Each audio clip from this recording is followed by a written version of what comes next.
Okay guys, you'll notice that on the week of November 16th through 20th folder, this week is a little bit different from other weeks because if you click on that folder, which will be purple on the time, you'll have bell ringers, but you won't have any other assignments that you typically see there, like a reading detective or anything like that. What I have for you this week is 5 days of narrative assignments, and it'll say part 1, part 2, part 3, and it'll go all the way down to part 4 and part 5. My goal with this is to do short stories with you guys. This is the time of year that I always do short stories before Thanksgiving break. That way when we come back, we can move on to reading our novel. So when we're creating this short story, I know that some of you can get a little bit intimidated with, just saying, okay, write a short story, go. And you don't really have much more direction than that. So what I tried to do was break it up into 5 different assignments where hopefully, one day you can do 1 assignment per day. And when you're done with it, you'll have a complete short story. I know like some of you don't do that. You do like Mr. Diamond on Monday, Miss V on Tuesday. You can do that. That's fine. As long as you get this done, it's okay. But I would just kind of recommend doing 1 assignment per day so that it's kind of broken up and you're not just sitting down and writing 1 short story from start to finish, even though that will be what you have, hopefully, when we're done with this. So if we click on the narrative assignment part 1, you'll see these directions, and then there will be a video embedded, but I'm making this video right now, so obviously it's not there. But it says, we will be creating a short story section by section this week, like I just said. You will work through these assignments day by day, and hopefully when you read these assignments one after another, you will have a complete short story. So watch the videos and try to remember that in the big picture, you will have 1 complete short story from start to finish. That's what I want you to make sure that you are understanding, that this is not 5 separate little, paragraphs. This is 1 complete short story. So on this part 1, whoever you make your character and the setting and things like that, that will be what you carry on throughout the whole week. We are adding on to this. So if you look at the page, which I've attached, you'll see this, this worksheet. Which if you don't have a printer, you can totally type it in the submission box itself.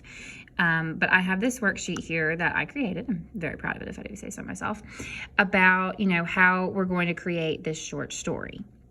So what I'm going to do right now is I'm going to switch from the computer to looking at this worksheet with you, in hand, as if, whoops, I dropped it, sorry, as if you have printed it out, or, that we're going to go through this together. So get my pen here.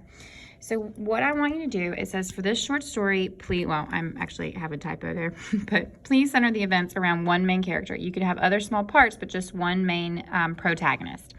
Think about what your character looks like, their age, and where it is you want your whole story to take place. So you kind of have to do a little bit of pre-planning before you just jump in on this, because remember, this is, you're going to have a section like this every day, and the directions like this never change, really. So you're going to be writing a short story like this every day. And so by the time you're done with it and you place this like 1 worksheet beside the next, you'll have a whole complete short story. I'm just breaking it down into today. We're focusing on the character and the setting that you want. So I don't care which point of view you use. You can use first, second, well, actually not second. I don't want you to use second. Second's really annoying. First person, third person limited to just your character, or third person omniscient, where, you can kind of talk about what all of the characters are thinking and feeling. If I were you, I think it's easier to try to just do first or third.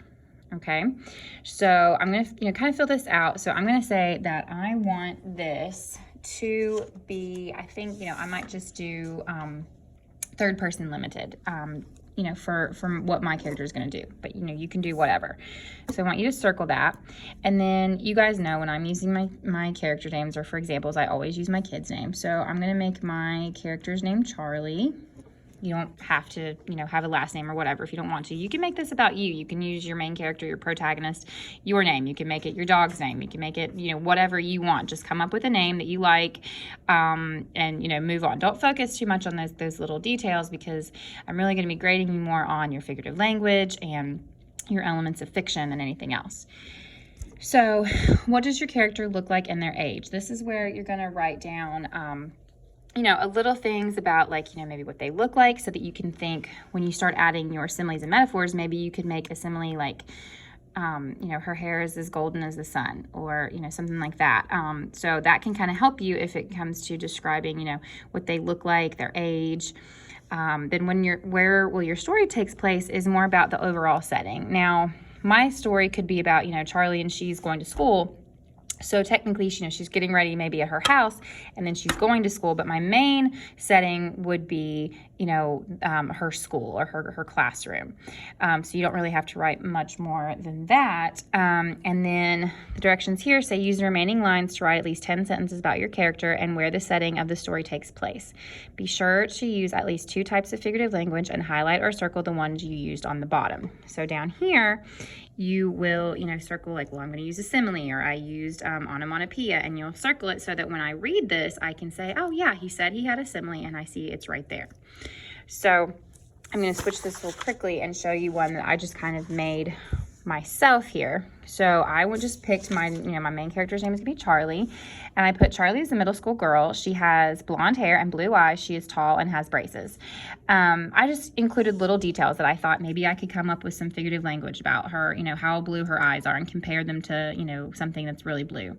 Same thing with her hair. And I put braces because a lot of middle school kids have braces. And of course, I'm a middle school teacher, so I went with middle school. You guys can do, whatever you want on this. This is your short story, but I just want you to keep in mind that, what you start on, part 1, you have to carry through on all of the parts.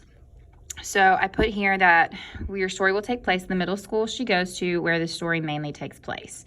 So there might be a few little, like maybe she's getting ready for school in the morning and then she gets there, but the main part is her school. Now, I wouldn't make too many characters, and I wouldn't make too many setting options, because then you're going to spend so much time, explaining how your characters are getting from one place to the other, instead of actually just, writing what you need to write. So it says here, and I'm going to turn the camera a little bit. Charlie quickly wiped her bright blue eyes that were red because she had been crying. She just got braces on this morning, and she was scared of what the other kids would say at school. So I didn't, notice I didn't start out my story with one of those cheesy, like, once upon a times or anything like that. I didn't say, like, this is the story of a girl named Charlie, because that would be second person. And remember, you're not supposed to be doing second person. You're supposed to do first or third. So if I was doing first person, I would say, I'm so worried about going to school, because I'm telling the story from Charlie's point of view, but I'm doing it from third person, where I use words like she and her. So I kind of already, set up that in the beginning she's crying. I said, she has bright blue eyes, which isn't, a simile or anything, but I'm just giving some details that I mentioned, up here about what she looks like. So I kind of started my story as if it's like already happening. Like, the beginning of my story is how she's worried about going to school because she just got braces. Maybe she just left the dentist or the orthodontist or whatever. It says she tried to stop the tears that flowed down her cheeks like a river. Okay, well, sorry, the bell rang, guys. Okay, let's keep going. So if I say the tears are running down or flowing down her cheeks, that could be personification. And then I said like a river. So I'm comparing the tears to a river using like. That's a simile. Okay, so I've already got like one, pretty much 2 already taken care of, and you only have to have 2. Okay. It was time to get out of the car and walk into school. She tried hard not to smile all day as she went to all her classes. She didn't want anyone to see the cage of wires she had on her teeth. So that is where I created a metaphor, okay, about a detail that she is using, about her braces. She just got these. This is obviously what the story is going to be about. So I have that she is comparing her teeth, to a cage of wires, and that's a metaphor to describe her braces. At lunch, she walked into the cafeteria and the smell of broccoli hit her in the face. That would be personification, okay, because the broccoli is acting like a human in this case. She quickly sat down and tried to eat as quickly as she could without anyone seeing her braces. All right, and I just stopped right there.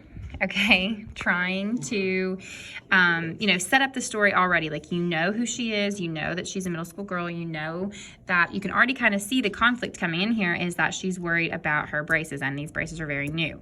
So that's, you know, where I stopped, because I just, you know, talked about who my character is and what's really going on and where in the setting. And I circled simile, metaphor, and personification. Now, it just so happened that I went in order, but you don't have to. You know, you could have one simile or two similes and hyperbole. You can mix and match these however much you want, but every day you have to have 2 types there so that when we're done, you'll have all 10. Okay, and please notice that I use proper grammar and punctuation and capitalization. You guys are really getting bad about not doing that, and I'm going to have to take off points. So make sure that when you get done with this, you know, you proofread it or have mom or dad or somebody proofread it so that you know that you're not making any mistakes. All right, I'll have another video about the next section on the next file.